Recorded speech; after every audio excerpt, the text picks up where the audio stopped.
Hola a todos, bienvenidos a un nuevo episodio de Charlas Financieras, un podcast de InvestMe, un espacio en el que hablamos de finanzas personales, de ahorro, de inversión. Soy Pablo Tellería, asesor financiero certificado y relación con inversores de InvestMe. Y hoy hablaremos de finanzas y tecnologías, ¿no? De criptomonedas y de blockchain. También hablaremos de las Crypto Treasury Companies. Nos explicarán entre Eloy y Jordi, que los tenemos hoy de invitados, qué es este tipo de compañía. Así que le doy la bienvenida, en primer lugar, pues a Jordi Mercader, el CEO y cofundador de InvestMe. Hola Jordi, ¿qué tal estás? Pues muy bien, preparado para otra charla aquí con Eloy y contigo y esperamos, como siempre, pues traer inputs sobre los temas de finanzas que puedan interesar a nuestros oyentes. Perfecto, pues tenemos entonces también aquí con nosotros hoy a Eloy Noya, encantado de tenerte aquí, muchas gracias por participar en nombre de todo el equipo de InvestMe, agradecer por este tiempo que compartes con nosotros en esta charla financiera de InvestMe. ¿Qué tal Eloy? ¿Cómo estás? Muy bien, pues agradecido también por la invitación y encantado de compartir aquí un rato con vosotros. Estupendo. Eloy es el autor del libro FinTech, Ahorro e Inversión en la era financiera digital. Es un especialista en la temática que trataremos hoy en el podcast, así que, pues mira, aprenderemos mucho en esta charla financiera de hoy. Y en primer lugar, pues me gustaría, Eloy, que te presentaras en esta charla. ¿Quién es y qué hace Eloy Noya? Mm. Bueno, mira, mi trayectoria empezó en el sector financiero, estuve en diversos bancos como directivo durante 20 años, ¿no? Y a partir de, bueno, de esta experiencia llega la crisis financiera global y en el año 2012 decido, digamos, mantenerme en el sector financiero, pero tomar digamos, las riendas más de la innovación. Y cofundo una fintech que se llamó Lombok Capital, y de ahí derivó mi, digamos, conocimiento sobre todo el ecosistema fintech y sobre todo los instrumentos que tenía el fintech pues, para ahorrar e invertir. Luego, pues bueno, he estado estos últimos años también de consultor financiero y actualmente pues compagino la dirección académica de Founders, que es una plataforma de educación, de formación de inteligencia artificial, con la dirección de innovación del Instituto de Estudios Financieros y su escuela, la Barcelona Finance School, pues que allí impulsamos pues toda clase de másters, de programas. Y yo un poco pues estoy desarrollando la parte más de finanzas más relacionadas con la innovación y la tecnología, ¿no? El mundo cripto, el mundo fintech, el mundo de la IA en las finanzas, pues todo esto estoy ahí metido. Y como dices, pues también tuve tiempo para escribir un libro cuyo objetivo sobre todo era divulgar las finanzas personales. A pesar de que el nombre fintech puede asustar a mucha gente, simplemente era un libro pues para aprender a ahorrar e invertir y utilizando herramientas como InvestMe, que también os tengo en un papel bastante central en el libro. Perfecto, pues muy bien, pues muy buena presentación. Jordi, hemos acertado con el invitado para tratar este tema. Luego te preguntaré, Jordi, qué papel puede hacer una cartera tradicional o qué rol puede tener las criptomonedas, ¿no? Sobre todo las dos más importantes. Pero por ir un paso atrás, comenzar un poco desde la base, le preguntaría a Eloy, eh, ¿cómo definirías blockchain de forma sencilla, ¿no? Para alguien que no sea experto, ¿no? En temas tecnológicos? Y a continuación de esto, cuando hablamos tanto de Bitcoin o de Ethereum, que muchas veces se puede pensar que es lo mismo, ¿cuáles dirías que son las diferencias fundamentales, ¿no? Entre una y otra?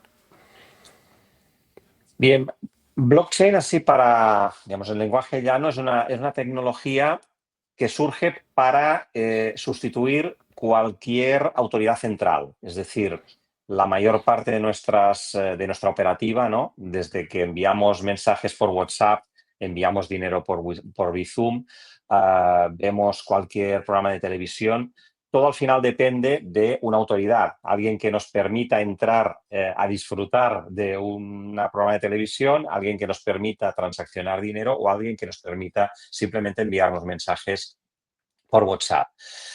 Blockchain crea una red, digamos, y una tecnología que permite que podamos enviarnos dinero o enviarnos mensajes o hacer cualquier otra transacción, pero en vez de depender digamos, de una autoridad central, va a ser una red de ordenadores la que permita hacer estas cosas. Por tanto, se crea, digamos, ese sistema que en vez de confiar en un intermediario, en vez de confiar en una autoridad central, vamos a confiar en una red de ordenadores y en que todo, digamos, funcione de forma autónoma, ¿no? Bien, pues este es un poco la innovación de blockchain, y ya luego en el mundo financiero, además, pues se permite crear, transmitir valor y tener pues un nuevo mercado financiero pues sin autoridad central, sin intermediarios, sino pues con esta tecnología. Y cuando leemos, vemos o escuchamos información sobre Bitcoin y Ethereum, ¿cuál sería la diferencia? Porque para muchas personas, pues seguramente dirán, pues es lo mismo, ¿no? Sí. No es lo mismo. Bitcoin nace con el objetivo de ser un sistema de pago en el que se pudieran transferir dinero o en general valor, ¿no? Que es Bitcoin, en la distancia y en el tiempo, y sin necesidad de este intermediario, ¿no? O sea, Bitcoin es una red de ordenadores que funciona autónomamente, no hay nadie que mande sobre Bitcoin y nos permite pues, transmitir valor. Pero la función fue esta, la de un medio de pago.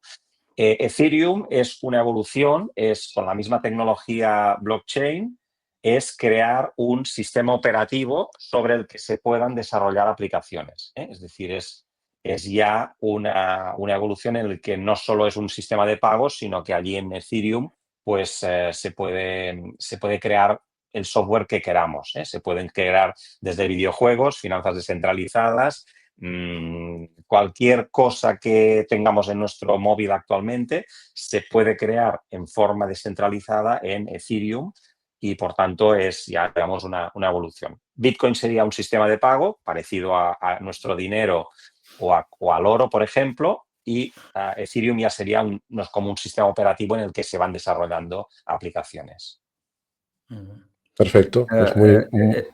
Eloy, si te parece, y si me permites, Pablo, nosotros desde Investment sobre el tema de criptomonedas nos queda un poco lejos, ¿no? Porque nuestro modelo de inversión, no diré que es la antítesis, ¿no? Pero es una inversión pues mucho más basada en la indexación y mucho más cercano a lo más tradicional en ese sentido, aunque con su parte de innovación, pues porque por el uso de la indexación.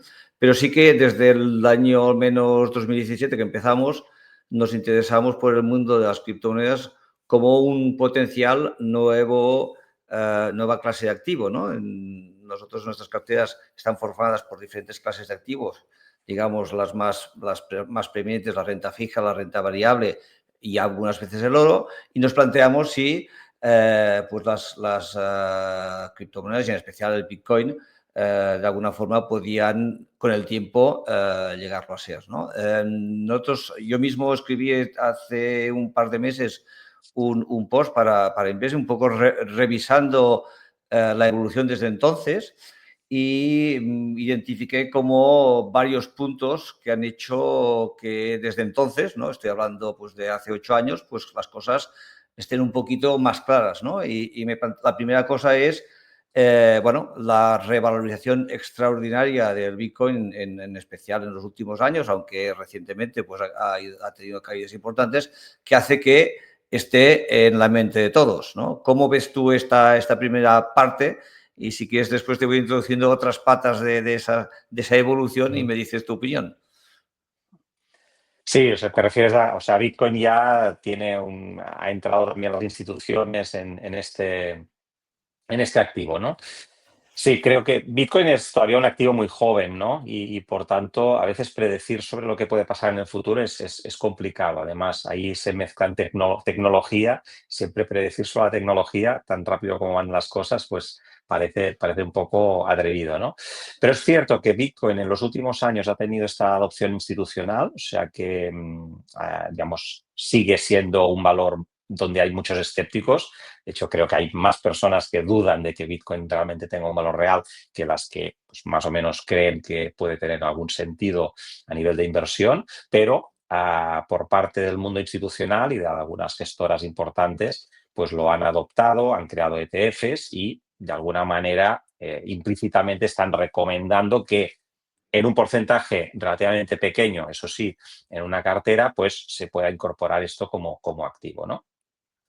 Em, Bien, por tanto, la evolución en ese sentido es positiva a nivel de reconocimiento del Bitcoin como otro valor a incorporar en una hipotética cartera diversificada, pero no exenta de enormes riesgos, riesgos tecnológicos, riesgos regulatorios, y también de una volatilidad que yo también la califico de inevitable. O sea, Bitcoin está condenado a ser inevitable. Igualmente que el mercado de renta variable, ¿no? Va a ser volátil y eso es lógico por las dinámicas del mercado, los ciclos económicos. En el caso de Bitcoin, además, se añade pues, el hecho de la oferta monetaria fija, ¿no? Solo habrá 21 millones de Bitcoins y eso genera más, digamos, más nerviosismo en los precios porque pues, por los vaivenes de la demanda frente a una oferta fija y luego la incertidumbre que tiene un activo nuevo, un activo que además se basa en solo la tecnología, un activo que es, bueno, podemos decir que es real, pero que es en un entorno digital, con lo cual se hace poco tangible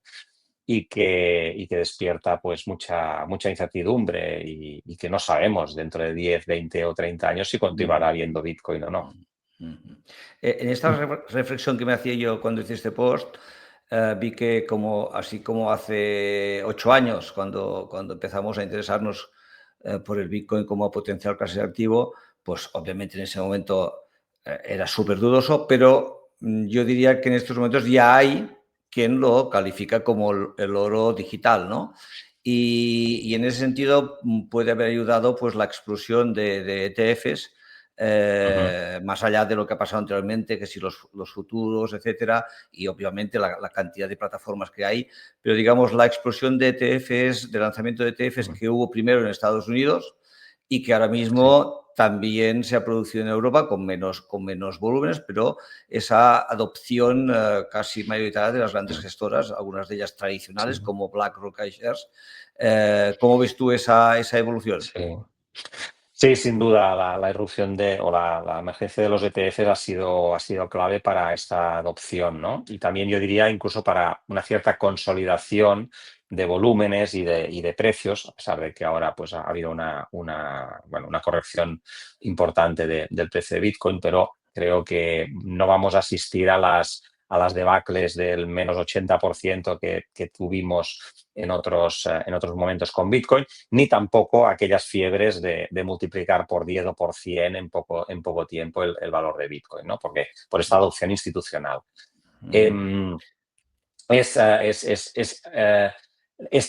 digamos, la creación de los ETFs ha generado interés y ha generado también que puedan entrar las instituciones, porque Bitcoin tiene digamos, un funcionamiento a nivel de compra del Bitcoin y de custodia del Bitcoin que no es fácil, ¿eh? O sea, hay que conocer pues, cómo custodiarlo, o bien, pues si uno quiere custodiarlo en manos de terceros, pues había que ir hasta hace poco tiempo pues a exchanges, ¿no? A casas de cambio que pues tenían también sus dudas sobre la viabilidad de las mismas, etcétera.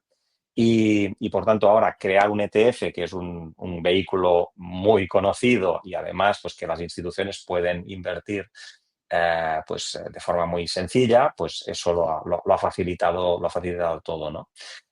Por tanto, pues sí, creo que va a ser un antes y un después. O sea, el 2024, que fueron cuando los ETFs en Estados Unidos, ETFs de Bitcoin se autorizaron, pues creo que va a marcar un antes y un después en la evolución de Bitcoin como valor. financiero. En estos, otro aspecto que identifique como también cambio de paradigma es un poco el apoyo, en este caso regulatorio, incluso en este caso en especial en Estados Unidos, ¿no? La Sí, administración Trump, sí. pues parece que está impulsando todo eso. Y incluso hay proyectos en Estados Unidos de que, bueno, ya creo que forma parte de las reservas de la FED, ¿no? Entonces, Ujú. ¿cómo ves tú esa otra Sí. parte? Sí, sin duda parece que es una administración muy pro cripto y también pro Bitcoin. La legislación está Genius, ¿no? La Genius Act parece que va a dinamizar mucho y va a favorecer el mundo cripto y por tanto Bitcoin, que actualmente representa el 68% del valor de capitalización, pues va a ser el primer beneficiado de esta, digamos, normativa, reglamentación pro cripto. Y luego, pues bueno, a nivel no solo de regulación, sino también a nivel de, como dices, de lo que es tener una reserva estratégica, pues parece que se empiezan a hacer pasos para que Bitcoin incluso haya una reserva estratégica de Bitcoins en la administración de Estados Unidos. Bueno, eso vamos a verlo, todavía no está claro, pero se dice que al menos todo lo que está incautado ya pertenezca a la reserva estratégica y luego pues haya un plan, que se dice de 250.000 bitcoins cada año y completar 1 millón de bitcoins en 4 años pues como reserva estratégica. Ujú. Eso está sobre la mesa, pero no se ha materializado todavía. No sé. Incluso identifique que la SEC, que es la CNBV, digamos, en Estados Unidos, lanzó un proyecto que le llaman Project Crypto, ¿no? Que va a impulsar un poco el tema DeFi, que es otra de esas palabras que se usa en este mundo, que si nos ayudas también a definirlo, pues te lo agradecería, ¿no? Sí. Pero entiendo que eso también me está ayudando a impulsar este nuevo segmento debido a estos también cambios o estos Sí. proyectos que hay. Sí, bueno, bueno, es curioso o no curioso porque al final la SEC también tiene una cierta vinculación con la administración Trump, ¿no? Pero la SEC, esta CNMV de los Estados Unidos, era bastante reacia al mundo cripto, ¿no? De hecho, pues el anterior, digamos, el anterior dirigente de la SEC, pues no era muy beligerante tampoco, pero evidentemente no favorecía el desarrollo del mundo cripto y del mundo de las finanzas descentralizadas y en cambio, pues ya desde hace un tiempo sí que lo está favoreciendo. Para entenderlo, las finanzas descentralizadas Que serían... sería el DeFi, ¿no? Sí, DeFi sería sería lo que es el finanzas. DeFi, ¿no? El DeFi o finanzas descentralizadas. Es el desarrollo de finanzas dentro de un mundo blockchain descentralizado, ¿eh? Y aquí, claro, cuidado porque este es un mundo poco regulado todavía. O sea, de Ujú. hecho, lo que es las propias finanzas descentralizadas, que es toda aquella operativa, por ejemplo, de depósitos, tomar prestado, prestar dinero a nivel y en forma descentralizada, todo esto no está regulado por Europa, ¿eh? O sea, Europa reguló mediante el reglamento MiCA, pero lo que reguló fue tanto lo que son activos financieros tokenizados, ¿no? Depósitos, fondos de inversión o bonos tokenizados, como lo que son las casas de cambio, los exchanges que están ofreciendo cripto pues bueno, digamos, a todo el mundo. Y también reguló lo que son las stablecoins, que seguramente hablaremos más adelante, lo que son las monedas cripto, las criptomonedas estables o ligadas al dólar o al euro. Pero en cambio todo el mundo de las finanzas descentralizadas, que es meterse en protocolos y empezar a hacer préstamos, tomar prestado en criptos, es decir, hacer todas aquellas operaciones financieras que existen en el mundo real, ¿no? En el mundo centralizado, hacerlos en descentralizado, todo este mundo todavía no queda regulado en Europa. Ahora en Estados Unidos parece que nos toma la delantera en ese sentido y también ya quisieran regularlo en el sentido de regularlo para favorecerlo y para generar una industria cripto y una industria de finanzas descentralizadas potente en Estados Unidos. Parece que aquí en Europa nos hemos quedado un poquito más atrás, hemos querido regular demasiado. Creo que hay un poco de corsé ahí regulatorio para el desarrollo de todo este mundo descentralizado en Europa, pero también ya se habla de un MiCA 2, o sea, se habla de un reglamento que seguramente pues, sea un poquito más innovador y más adaptado a los nuevos tiempos. Cuando hablas del apoyo institucional, digamos que hay, por un lado, gestoras como BlackRock que se posicionaron primero en contra, pero ya hace 2, 3 años a favor y Sí, fueron unos que impulsaron ETFs en Estados Unidos y también en Europa. Pero después está el rol de los grandes bancos, que es un poco como ambiguo, ¿no? Cuando oyes no mm, sé, al CEO de JP Morgan, creo que es famoso por ser un poco contradictorio, incluso no sé si mm. lo has seguido en los últimos días. Hay quien dice que está detrás su banco, ¿no? De estas caídas. ¿Cómo ves ese rol de lo que son la parte más bancaria en Estados Unidos? En Europa Sí, también veo que hay camino de que algunos bancos se están metiendo, pero ¿cómo lo ves?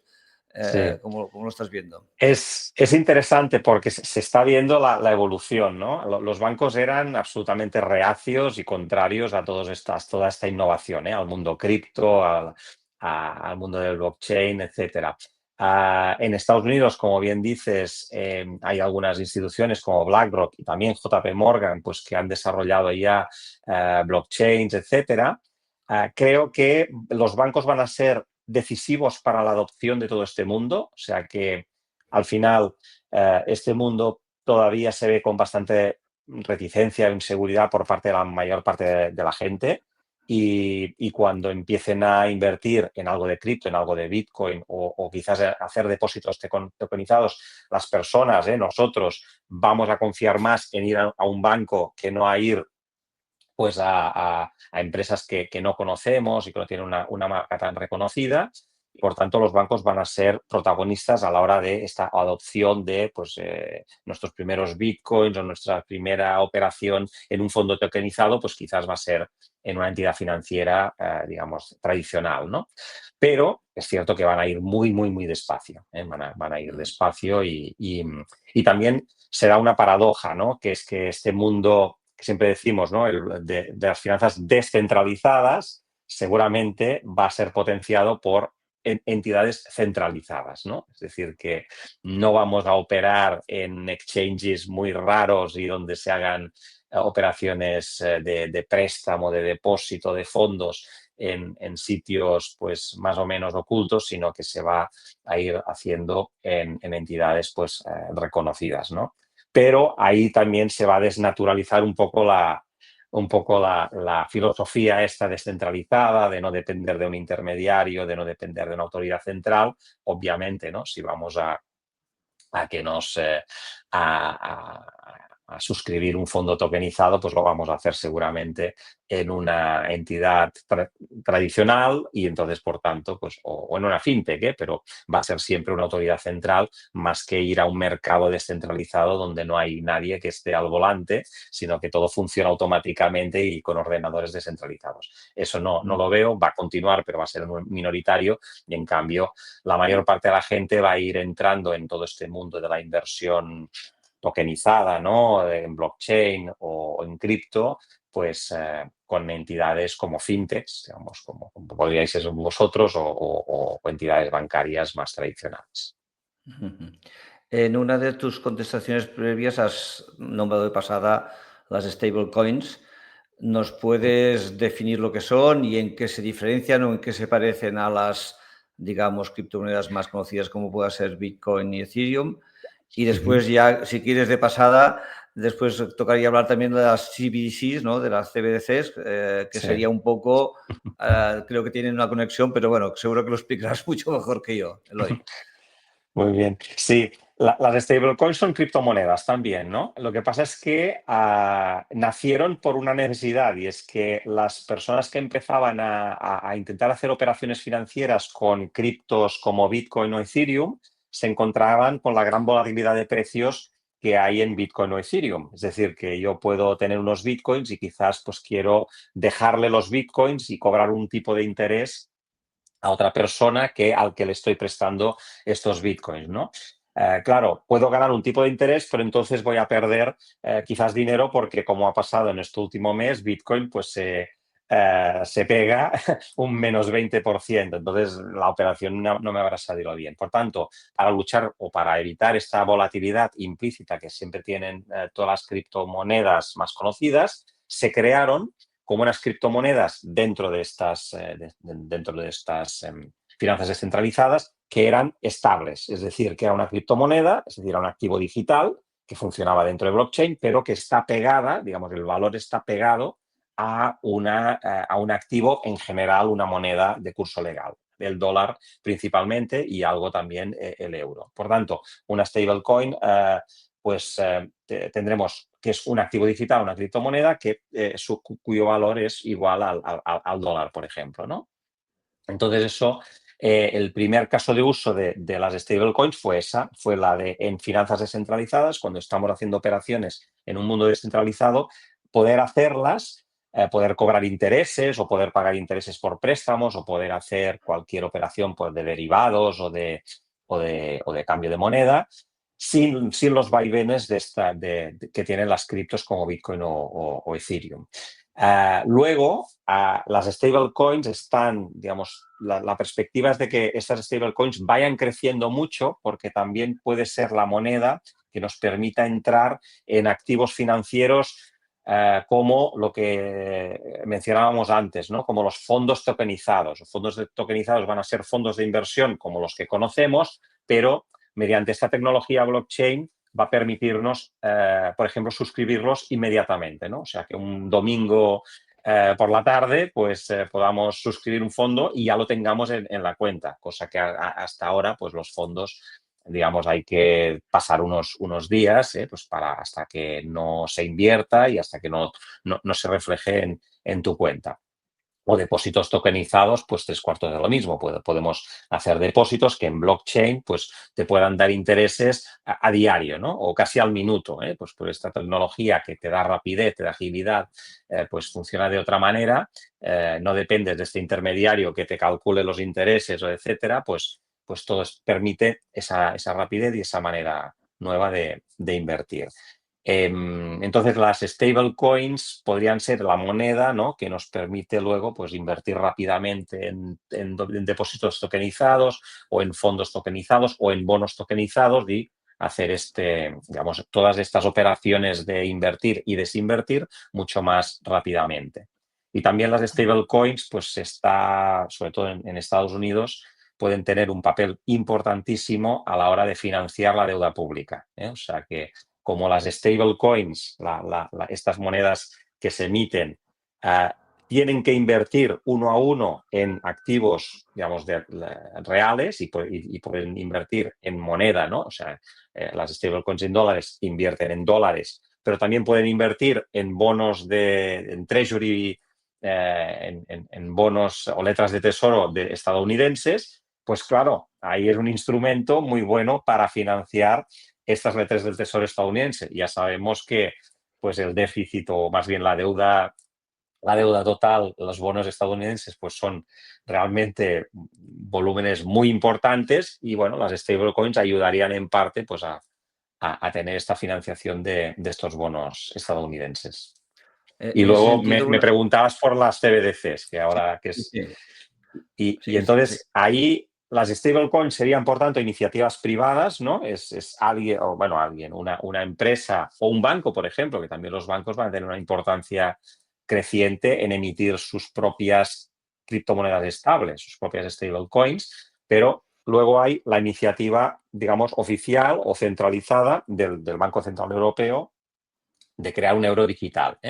Un euro digital es una CBDC, es una Central Bank Digital Currency o moneda digital de bancos centrales y ahí es distinto. Ahí no es una iniciativa privada, sino que es ya pues, que el propio Banco Central, en este caso el Banco Central Europeo, emita una moneda digital que la podemos tener también en nuestro monedero y que esta moneda digital pues ahí sí que tiene el respaldo de una autoridad central como el Banco Central Europeo. Y la garantía es el propio, digamos, el propio Banco Central Europeo, mientras que la garantía que tienen estas stablecoins privadas es que pues tienen el respaldo de que emiten digamos, un dólar digital está emitido contra un activo que puede ser un mismo dólar, digamos, físico, un billete, o una letra del tesoro que prácticamente es igual de líquido, igual de garantía, pues, del tesoro estadounidense. Ujú. Digamos que, por añadir algo, las CBDCs hay un poco la polémica, ¿no? Decir que sería como la antítesis de lo que era una criptomoneda, ¿no? Porque estaríamos volviendo al sistema más Mm. tradicional y, en este caso, Sí. controlado por los bancos centrales o incluso los gobiernos, ¿no? Y entonces hay un poco la polémica de Totalmente. si a partir de ahí nos van a controlar incluso en qué gastamos, ¿no? Totalmente. Tiene el denominador común de estar en un entorno digital, es decir, que teóricamente en una misma billetera electrónica podemos tener criptos como Bitcoin o Ethereum o stablecoins y también tener algo como una CBDC, un euro digital, pero a partir de ahí es todo diferente, ¿eh? La descentralización que tienen las criptos, pues contra una centralización que tiene el Banco Central. Y es más, y luego pues a partir de ahí hay la discusión sobre el grado de control que esto significará, ¿eh? El Banco Central Europeo en sus documentos afirma que no quiere controlar, digamos, la población con esta emisión de moneda digital, que tampoco quiere hacer desaparecer el efectivo y, por tanto, no quiere hacer el efectivo, pues siempre tiene este punto de privacidad que también pues mucha gente valora, no quiere hacerlo desaparecer, sino ser una alternativa, digamos, como digital del efectivo, y que tampoco quiere programar este dinero, ¿no? Pero tecnológicamente es cierto que nos pueden controlar muchísimo. Vamos a ver si va a ser así. Esto es así, es muy trazable ese dinero, dónde va y dónde se gasta. Y luego, pues también habría la posibilidad tecnológica, no digo que el Banco Central Europeo lo haga, de hecho ha dicho que no lo haría, pero tecnológicamente es una moneda programable en el sentido que, y de la misma manera que se puede emitir, también se le puede dar una fecha de caducidad, ¿no? Sería como un Ujú. yogur que tendría una posible fecha de caducidad y que nos dijera, por ejemplo, que hasta el 31 de diciembre pues podemos gastarnos este dinero y si no va a desaparecer de nuestra billetera. Exacto. Repito, esto tecnológicamente es posible, otra cosa es que lo hagan, pero de alguna manera hay este debate, ¿no? Es una moneda, la moneda, el euro digital, que puede dar también un poder de dinamizar la economía, digamos, pensándolo positivamente, puede dinamizar porque nos puede dar dinero directamente a los ciudadanos y provocar que consumamos más, pues porque la economía necesite digamos, esa Eso. revitalización en un momento determinado o al revés, ¿no? O puede drenar liquidez de forma mucho más rápida de lo que hace digamos, con los conductos habituales, que es ahora a través de bancos, etcétera, ¿no? Bueno, es una tecnología que, como todas tecnologías, ¿no? Puede dar muchos beneficios o también da muchos riesgos, como eso. En ese caso, en el caso de la euro digital, es el excesivo control y quizás un excesivo intervencionismo sobre nuestra vida económica y financiera. Ujú. Antes, cuando no hablabas de las stablecoins, digamos, un referente como empresa, para que los oyentes lo conozcan, sería Circle, ¿no? En Estados Unidos, que Mm. hizo una IPO reciente que fue muy exitosa y su modelo de negocio, por lo que yo conozco, básicamente es lo que decías tú, captar dólares normales y invertirlos después, convertirlos en criptomonedas y los tiene respaldados por inversión directa en treasuries, ¿no? O en bonos del Estado americano, que es con lo que hacen el negocio, Ujú. básicamente, ¿no? Sería Sí. ese el modelo, ¿no? Y no sé si hay alguna más, creo que Tether sería otro caso, ese aún Mm. no cotiza en bolsa, ¿no? Pero sería un poco las referencias que Sí. hay en el mundo, ¿no? Las dos más importantes a nivel mundial son Tether, ¿no? Tether es la principal, pero paradójicamente, o bueno, o no, si rascamos un poco, no está admitida en Europa, ¿eh? O sea, con esta reglamentación que aludía antes, que se llama MiCA, esta stablecoin Tether, que es la mayor en el mundo, no opera en Europa, no está permitida, pues porque no cumple determinados requisitos. Sí que cumple los requisitos Circle, ¿no? Y por tanto tenemos tanto USDC, que es la moneda Circle vinculada al dólar, como Euro C, ¿no? Que es también la la moneda Circle vinculada al euro. Estas sí que nosotros, digamos, los europeos, podemos operar aquí en Europa con la moneda de Circle. Y luego, pues bueno, van a surgir seguramente competidores y sobre todo se habla de la creación de monedas de stablecoins por parte de los bancos. Los bancos sí que yo creo que van a ver una oportunidad aquí y seguramente, en muchos casos en consorcio, o sea, no es que un banco cada banco lance una stablecoin, sino que un consorcio de bancos europeos pues puedan lanzar una stablecoin vinculada al euro y otra vinculada al dólar. Por acabar este repaso que hacía yo mismo hace, ya te decía, un par de meses, también me investigué un poco este mundo de strategy del señor Michael Saylor y de las, ¿cómo se llaman? Las empresas de tesorería de criptomonedas que siendo pues la empresa de Michael Saylor Strategy la más importante, aunque han ido saliendo otras. Y recientemente pues he seguido el caso también de BitMine, que está intentando hacer algo similar, en este caso en vez de acumulando Bitcoins, acumulando Ethereum. ¿Qué sabes de estas iniciativas, si es que lo sigues y cómo lo ves y cómo encaja esto en todo este micromundo de las criptomonedas? Sí, lo sigo, evidentemente está ahora en auge. Lo empezamos a explicar también ahora en el máster de innovación financiera que tenemos allí en la Boston Financial School y en el Executive Program de descentralización financiera, y hay una clase dedicada a ello. Y sí, también estamos ahí en el Observatorio de Divulgación Financiera del IEF también elaborando algún paper sobre este tema.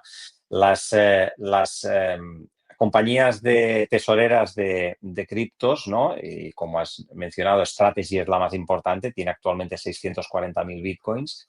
A ver, generan preguntas porque, bueno, una cosa es una empresa que solo tenga bitcoins o ethereums porque ha levantado capital y ha invertido en estos bitcoins. Entonces, bueno, incluso podemos decir que puede ser un proxy, ¿no? Puede ser una manera de estar expuesto en estas criptomonedas sin tener la criptomoneda, sino simplemente invirtiendo en estas empresas.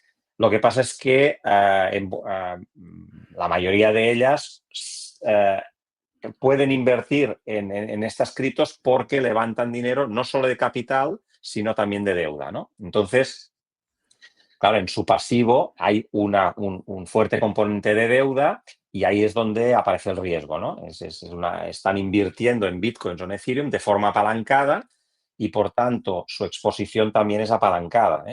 La persona que invierta, que sea un accionista que invierta en Strategy o en otras empresas tesoreras de Bitcoin o Ethereum, está, digamos, al albur de que si el Bitcoin va bien, su revalorización probablemente va a ser superior en varias veces la revalorización del Bitcoin, pero si va mal, y como ahora, ¿no? En esta disminución del 20% de precio, pues también la disminución es mucho mayor que el 20%, ¿no? Y por tanto, pues puede tener una espiral muy peligrosa de que incluso pues no valga nada o se entre en situaciones realmente problemáticas o incluso de bancarrota, ¿no? Se dice, pues eso, que en los próximos meses Strategy, pues bueno, serán momentos decisivos, ¿no? Se verá si la tesis de inversión que tiene Michael Saylor, ¿no? El CEO de Strategies, pues se cumple pues de aguantar y de que tenga, pues bueno, de que prospere, o bien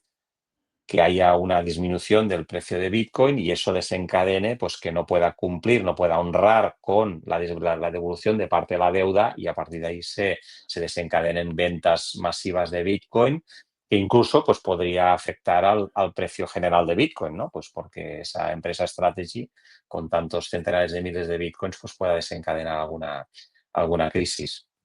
Entonces no me aventuro, pero es algo que quien considere invertir en este tipo de compañías tiene que tiene que considerar que al riesgo y a la volatilidad inherente de estos criptoactivos hay que multiplicarlo por el apalancamiento que tienen la mayoría de estas compañías. Por cerrar un poco el tema de criptomonedas, blockchain, etcétera, Pablo me preguntaba al inicio que cómo veíamos desde Invesmi pues la incorporación de estas de estos activos en carteras. Y pues bueno, básicamente los seguimos viendo igual. En primer lugar, creemos que un inversor que empiece a tiempo y que tenga muy claro se vaya planificando bien su planificación financiera, en teoría no tendría por qué necesitar exponerse a estos activos. Aunque, pues bueno, por otro lado, desde 2017, pues ya consideramos que podía llegarse a interpretar como una nueva clase activa a considerar, ¿no? En ese sentido, hay un problema ligado a este potencial clase de activo, que es su volatilidad. Esto en algunos momentos parecía que cambiaba, pero bueno, hechos recientes pues nos vuelven a decir que bueno, que la volatilidad está ahí, las grandes caídas están ahí, y eso hace que en lo que hacemos nosotros, que son carteras gestionadas con unas volatilidades que intentamos controlar, pues que tengan un difícil encaje. De todas formas, en su momento, pues consideramos, hicimos un análisis de que un cliente muy avanzado con una gran aversión al riesgo podía llegar a tener un 3% de Bitcoin, aceptando esa volatilidad adicional.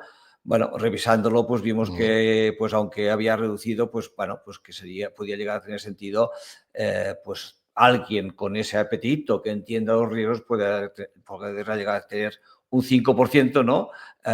Para tener, en teoría, una potencial revalorización superior, pero con un riesgo superior. Aunque es cierto que hay visiones nuevas en que consideran ya, ¿no?, que al revés, que para realmente vencer la inflación y tener una planificación financiera que te permita vivir hasta los 100 años, ¿no? Porque ahora mismo, pues los que estamos aquí presentes, posiblemente yo el que menos, pero a menos Pablo y yo, que son seguro más jóvenes que yo, pues su potencial de vivir 100 años es no sé, superior al 50%, con lo cual hace que hay gente que dice no, sí que hay que ir incorporando esos nuevos activos precisamente para tener capacidad de acumular más patrimonio en el futuro. Nosotros de forma estándar no hacemos carteras con criptomonedas, pero sí que en el modelo que tenemos de carteras Advance, si alguien está interesado, pues hemos hecho alguna cartera con algo de exposición a criptomonedas. Es un tema complejo porque aún los temas regulatorios hacen que esté limitado, al menos desde la perspectiva de MiFID, que es donde estamos nosotros regulados, pues eso es complejo, pero bueno, hay alternativas y de hecho las empresas de tesorería de criptomonedas también intentan ayudar en esa parte, ¿no? Porque en realidad, cuando antes hablábamos de ETFs, en realidad son ETNs o ETCs, es decir, son una componente de ETFs y su letra correcta sería ETCs con unas características que hace que, bueno, el inversor deba conocer algo más de ese producto, ¿no? Y entonces esa sea un poco la visión. Un poco para enlazar y ir cambiando un poco de tema y ligarlo un poco con el libro que escribiste en su día. Tú, aparte del tema de blockchain, criptomonedas, eres una persona especialista en la innovación en lo que sería el mundo fintech. La parte de cripto, blockchain sería una parte, pero hay mucha más. El mundo fintech es mucho más amplio, ¿no? El mundo de la innovación es el mundo. ¿Cómo ves el sector? Desde que hiciste el libro, ¿ves que a lo mejor tienes que hacer otro pronto porque han cambiado las cosas? No sé, explícanos un poco cómo lo ves. Muy bien. Sí, totalmente de acuerdo. O sea, que el mundo fintech es muchísimo más variado que solo cripto, ¿eh? Y yo, de hecho, a cripto solo le dedico el último capítulo porque además mi filosofía, digamos, a la hora de hacer el libro fue de dirigirme a la gran mayoría de personas, ¿no? Como clientes que también pues, pueden ser clientes de InvestMe, que al final, pues bueno, quieren ahorrar e invertir de una forma tranquila y de una forma, pues bueno, que prospere a largo plazo, ¿no? Y hay muchísimas alternativas en la fintech más allá de la volatilidad y del riesgo que tienen las cripto. El libro salió en el 2021, creo que ha aguantado bastante el paso del Bastante bien, tiempo, ¿no? Sí. porque mi teoría central era que la mayor parte, para la mayoría de gente, la inversión tiene que descansar en los robo-advisors, ¿no? Como InvestMe, en que, pues, oye, ahí yo creo que hacéis una labor magnífica de que ya, pues, perfiláis el tipo de, digamos, el riesgo o la aversión o no de riesgo que tiene cada persona, el horizonte temporal que tiene, para qué utilizará el dinero. Además, pues yo creo que vuestra labor a nivel didáctica es importantísima con el blog, con incluso o sea, la propia crear distintas carteras con distintas finalidades, ¿no? Esto facilita la gestión, digamos, de la inversión en las personas y, por tanto, pues eso, digamos, invertir en un robo-advisor como InvestMe y ya de alguna manera cubre bastante bien la necesidad básica de las personas, que es, oye, que mi patrimonio vaya creciendo a largo plazo, ¿no? en el tiempo y que tenga una remuneración interesante acorde a mi perfil de riesgo, ¿no? Pero luego, a partir de aquí, de los robo-advisors como elemento principal, creo que las fintech también introducen novedades, sobre todo a nivel de lo que es la democratización, ¿eh? Evidentemente, el robo-advisor es algo que democratiza la inversión porque podemos invertir en miles de activos, tanto de renta variable como renta fija y otros, incluso inmobiliario y oro, de todo el mundo. Como antes era un gran patrimonio, ¿no? O sea, entonces desde muy poquito dinero cualquiera puede tener este grado de diversificación que tenían los grandes patrimonios. Pero luego también, además, tenéis los robo-advisors y en general las fintechs costes muchísimo más bajos, ¿no? Y eso también es una gran ventaja de las fintech. Además de la democratización de la inversión, desde que en muy poco dinero se puede entrar, pues hay normalmente costes muy, muy, muy bajos, ¿no? Y en eso, pues, hay alternativas. O sea, en cualquier mercado que hubiera antes, ¿no? Y que solo estaba reservado a los grandes patrimonios, ahora también hay fintechs que pueden acceder a este mercado. Por ejemplo, pues antes, para invertir en una startup, pues solo si eras business angel tenías que poner 25.000 euros, ¿no? Pues bueno, ahora hay plataformas de equity crowdfunding, ¿no? Que pues puedes invertir en startups desde 10 o 20 euros cada startup. Lo mismo pues para los préstamos a empresas, ¿no? Antes, pues, para hacer un crédito privado a una empresa, pues debías ser un family office o debías tener mucho dinero y ahora pues se puede desde muy poco dinero y de forma muy diversificada. El mundo inmobiliario también, ¿no? En vez de comprarte un piso de 200 o 300.000 euros, que no podemos, pues puedes invertir en distintas fórmulas de crowdfunding inmobiliario, de tokenización inmobiliaria, donde por muy poco dinero, desde 100 euros o 500 euros, pues estás invirtiendo en una parte de un piso o en una parte de una promoción inmobiliaria y eso pues también te da rentabilidad, ¿no? El mundo del private equity también están habiendo nuevos actores pues, que entran en el private equity desde muy poco dinero.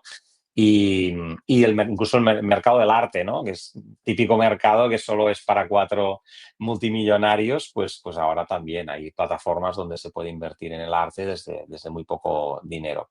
Todo esto puede ser un poquito exótico, pero digamos que para cierta gente que tenga ya la mayor parte de inversión en un robo-advisor, ¿no? Y quiera pues darle un poquito más de sal y pimienta a su inversión, pues bueno, pues invertir en algo de inmobiliario a través del crowdfunding inmobiliario, la tokenización, invertir algo en el mercado del arte pues a través de esas plataformas, pues bueno, en porcentajes muy pequeños pues puede tener también un sentido. Pero bueno, de nuevo, para la mayoría, yo creo que el deber número uno es ahorrar y luego invertir en algo diversificado, cómodo, como puede ser un robo-advisor, como puede ser InvestMe, ¿no?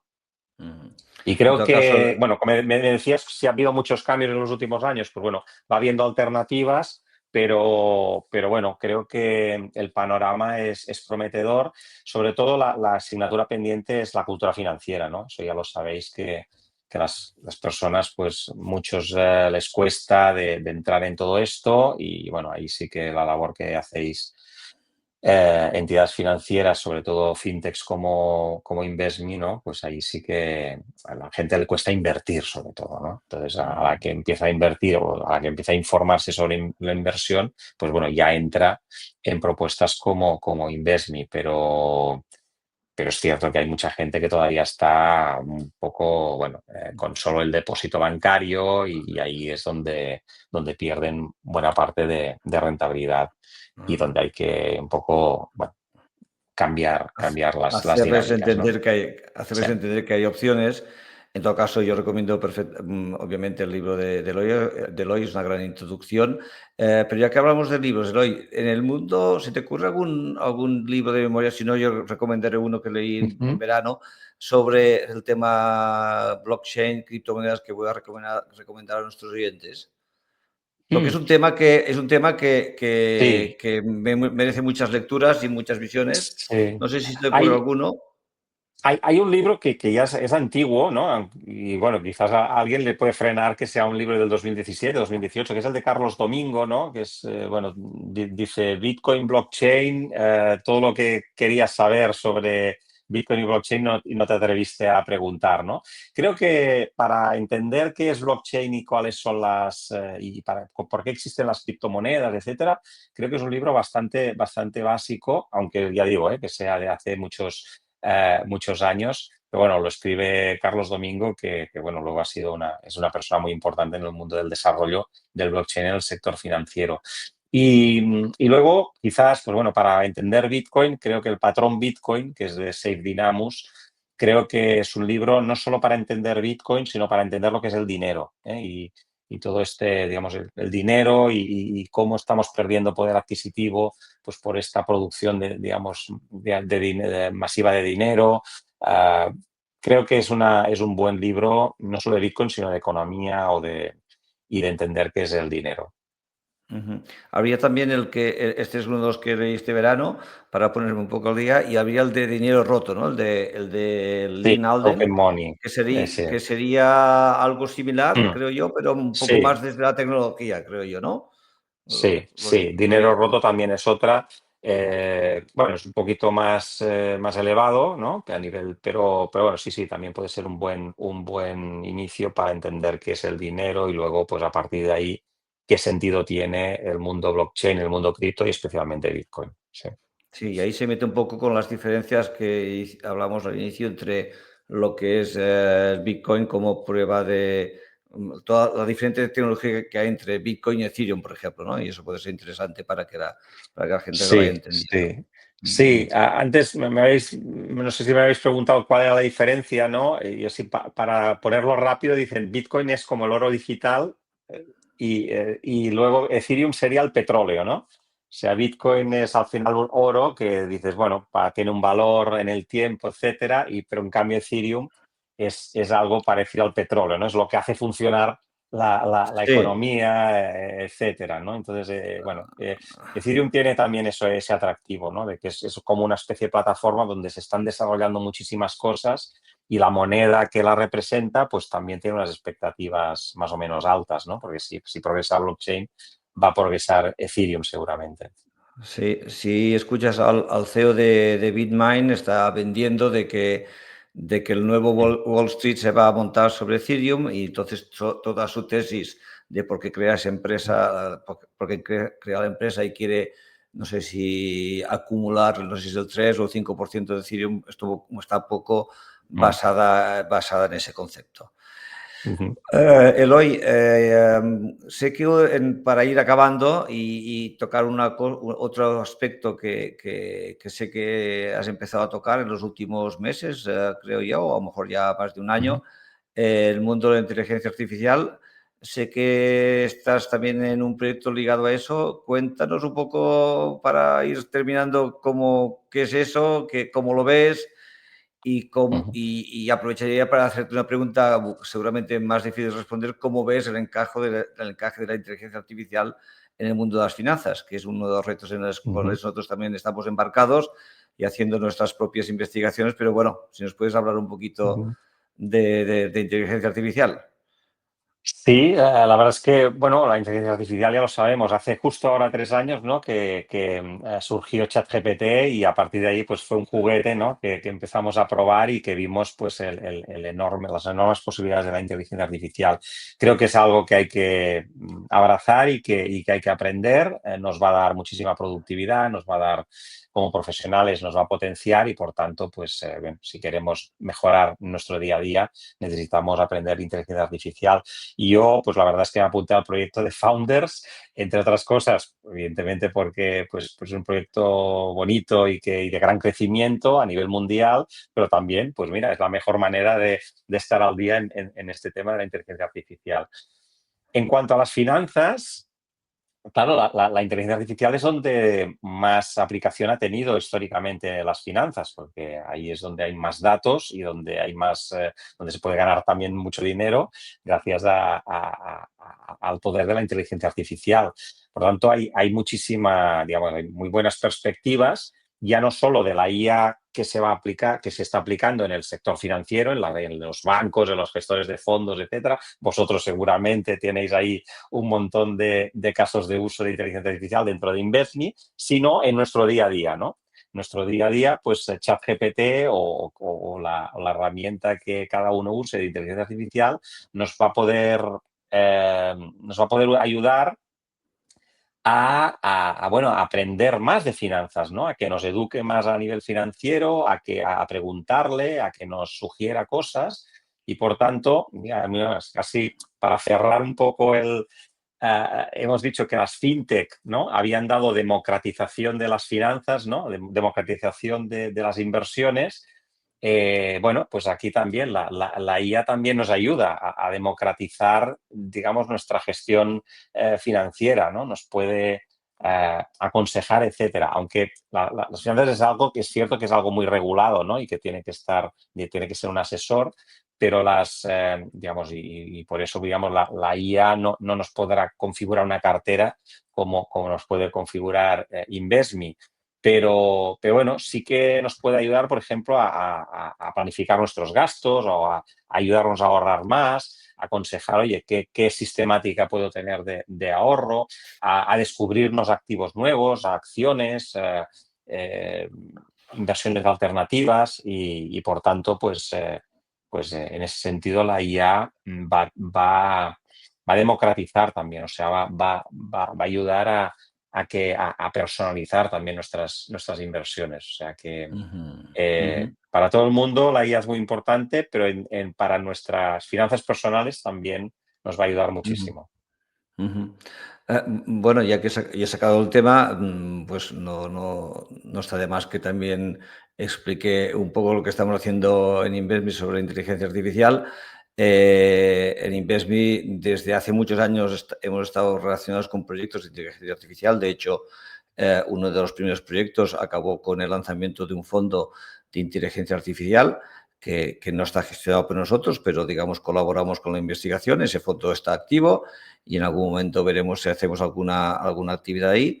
O sea que hoy en día es posible gestionar un fondo de inversión con algoritmos de inteligencia artificial, aunque hay cierta supervisión humana. Por otro lado, pues, y esto ya le lanzo la pregunta, aprovecho para lanzarle la pregunta a Pablo. El equipo de Pablo y de operaciones están a nivel interno, pues usando inteligencia artificial para acelerar el apoyo, el soporte al cliente. Es una cosa que nuestro cliente no lo ve visible porque nos preocupa mucho lo que tú decías, ¿no? En las finanzas y en un gestor automatizado, pues es muy importante que cada vez que interactúa con nuestro cliente las respuestas sean correctas y muy, digamos, acertadas y sin errores. Entonces, pero nosotros estamos ya utilizando inteligencia artificial para apoyar el soporte al cliente. Y por último, hay un área infinita de implementación que es ese copilot, ¿no? Por usar también la palabra de una de las empresas que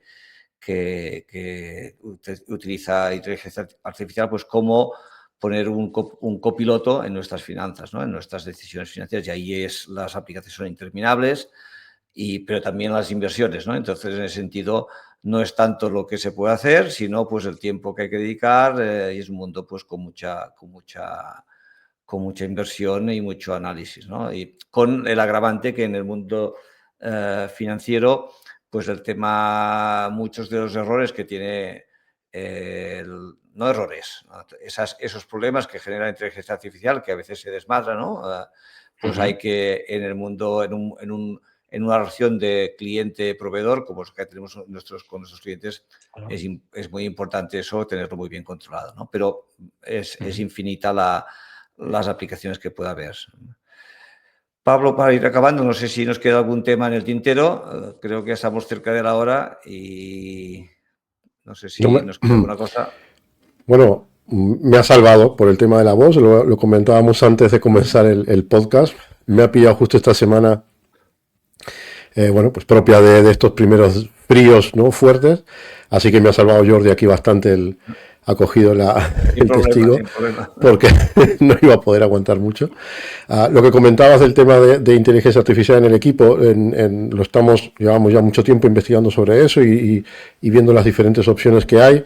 Lo estamos implementando, utilizando en cierta manera, sobre todo en el filtrado de las consultas que recibimos por email o en el formulario de contacto.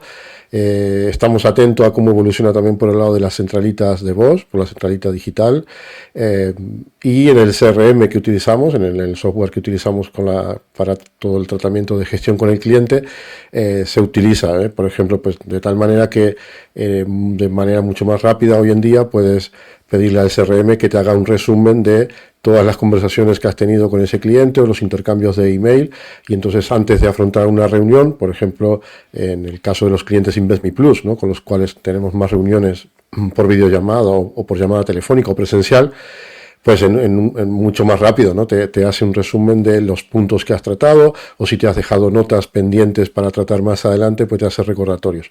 Entonces, al final es una herramienta que ha llegado para quedarse y que evidentemente hay que estar al día para utilizarla bien.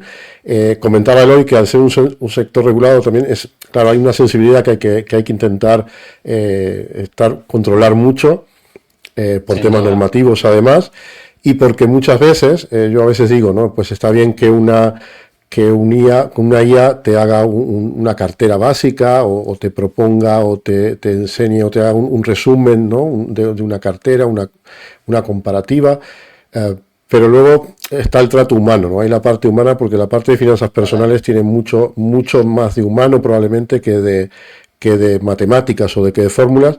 Entonces, en este caso, nosotros en InvestMe lo que no queremos perder es esa parte, ese soporte, ¿no? De decir, bueno, pues está bien que la IA nos ayude como una herramienta para ser más eficientes en muchos procesos, pero luego cuando el cliente llama, o un cliente plus nos plantea una reunión porque, pues, por ejemplo, le ha pasado algo en su situación personal y quiere conversarlo con nosotros, está el soporte humano, ¿no? Por detrás. O sea que al final se trata o creo que vamos hacia un mundo en el que hay que combinar ambas cosas, ¿no? Bueno, de hecho era una de las preguntas que mientras estabais hablando tenía con Eloy. ¿Cómo él ve o qué consejo le podría dar él, por ejemplo, pues a una persona? ¿No? Hemos hablado de todo el tema de las criptomonedas, de los activos digitales que se comercializan y que pueden incluirse en un futuro en las carteras, tal vez ya de manera más habitual. ¿Qué le diría Eloy a una persona que no tiene experiencia en este sentido, porque también es algo novedoso para mucha gente, pero quiere introducirse en este tipo en este mundo, en este tipo de inversiones, ¿no? En este mundo, sobre todo el tema cripto, que es tal vez el que esté más a mano? ¿Qué consejo le darías o qué tendría que tener cuidado al entrar en este tipo de Sí. inversiones? Sí, a ver, le diría que entre siempre con importes muy pequeños, que entonces aprenderá a cómo funciona y cómo va evolucionando el precio, a que vaya aprendiendo también qué hay detrás de cada uno de los proyectos donde hay una criptomoneda, qué hay detrás de Bitcoin, qué hay detrás de Ethereum o qué hay detrás de Solana o de otros criptos, ¿no? Y que eso, que empiece con muy poco dinero para ver cómo se comporta este mercado, para que esta persona sea consciente de los vaivenes que hay y de si realmente puede resistir o no estas fluctuaciones de precio. Y en definitiva, una vez pues más o menos esté convencido de que puede tener un cierto sentido invertir algo en cripto, evidentemente dentro de una cartera muy diversificada y con, digamos, con ya un fuerte componente digamos, de mercados financieros normales, ¿no? Digamos, lo que vosotros ofrecéis en los robo-advisors, pues dedicar un porcentaje que nunca puede ser mayor del 5%, yo diría que entre el 1 y el 3%, pues dedicarlo a criptomonedas.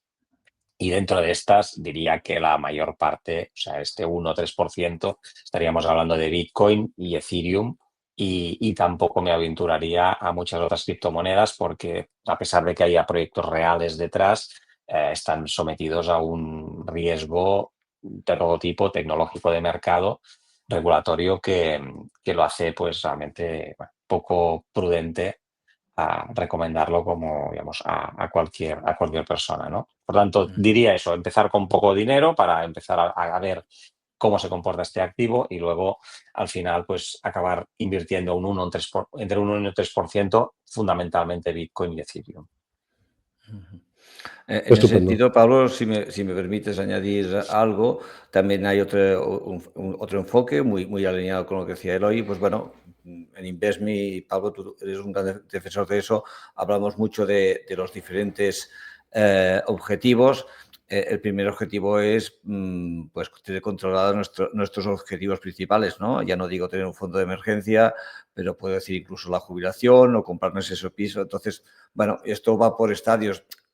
Digamos que mucha gente se introduce primero en el mundo cripto porque está de moda, posiblemente sería de las últimas cosas que habría que hacer, ¿no? En esa pirámide que a veces pintamos. Sí, es cuando hablo con muchos jóvenes, ¿no? Y me da un poco de lástima de que, ¿y en qué inviertes? No, pues invierto en quizás en algún robo-advisor, es cierto, pero luego todo lo demás en cripto. Sí, es que es casi lo último que deberías Sí, entonces empezar a invertir, ¿no? yo invierto en cripto, pero mi situación financiera me lo permite y llego posiblemente incluso un poco más alto que decía Eloy, pero lo he hecho en el momento que tenía pues esa pirámide mental que Claro, tengo en mi cabeza, claro. que es mi fondo de emergencia, mi piso está pagado, mi jubilación está asegurada. Oye, pues mira, pues puedo tener un poco de cripto por si realmente el concepto de clase activo se confirma y tal, asumiendo que,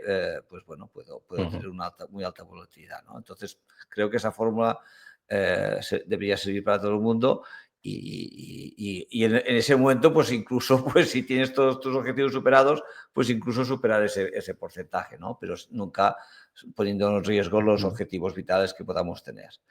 No sé, Pablo, creo que ya hemos excedido claramente la hora y no queremos abusar tampoco del tiempo de Eloy. No sé si quieres ir cerrando Vamos cerrando. Bueno, una vez más, agradecer de parte de todo el equipo de InvestMe a Eloy por su presencia. Mostramos aquí una dirección de email, charlasfinancieras@investme.com, en donde aquellas personas pues que quieran contactarnos, tener alguna duda o bueno, pues plantearnos algún tema que más adelante incorporemos en el podcast, estaremos encantados. A Eloy le preguntaría pues cuál sería si alguien quiere contactar con Eloy, si alguien está o quiere investigar un poco esos proyectos en los que está, pues cuál sería la manera más práctica de contactar contigo. Mi red social principal es LinkedIn, que ya pues estoy desde soy de los primeros usuarios de LinkedIn en España, hace casi 20 años, o sea que @Eloy Noya, mi cuenta en LinkedIn, allí pues es donde también comparto contenidos o contacto con todas las personas que quieran preguntarme cualquier cosa.